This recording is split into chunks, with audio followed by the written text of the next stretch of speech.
जब देख्छु जब सुन्छु सरकारका बाचा मनै हर्षित हुन्छ।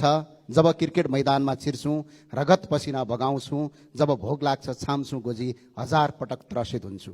गरेथ्यौ बाचा किन जब निभाउन सक्दैनौ भने, देखायौ किन आशा जब पुरा गर्न सक्दैनौ भने, तिम्रा मिठा र चिल्ला बातमा हामी भुलेका थियौँ। भोको र नाङ्गो पेटमा हामी क्रिकेट खेलेका थियौँ।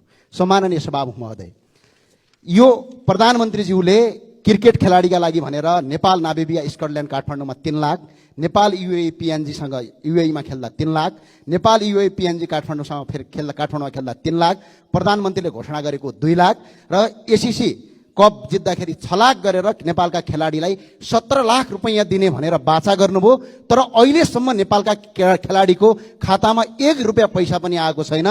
भोकै खेलिरहेका छन्। आज भारतसँग नेपालले क्रिकेट खेल्दैछ, हामी बधाई दिइरहेका छौँ। तर सम्माननीय प्रधानमन्त्रीलाई सभामुख मार्फत म भन्न चाहन्छु कि जब प्रधानमन्त्रीले शुभकामना लेख्दै गर्दा ती हातहरूमा चाहिँ कहिलेकाहीँ डर लाग्छ कि लाग्दैन? जब क्रिकेट खेलाडीहरूलाई भिडियो कन्फरेन्समा बधाई दिँदै गर्दाखेरि त्यतिखेर अनुहार कस्तो हुन्छ? यसरी तपाईँको 17 लाख रुपैयाँ बाचा गरेको नदिने र आज मात्रै भारतका क्रिकेट खेलाडीका कप्तान रोहित शर्माले 1 वर्षमा 27 करोड आम्दानी गरिरहँदा नेपालका क्रिकेट खेलाडी कप्तान रोहित पौडेलको 7,20,000 भन्दा बढी छैन।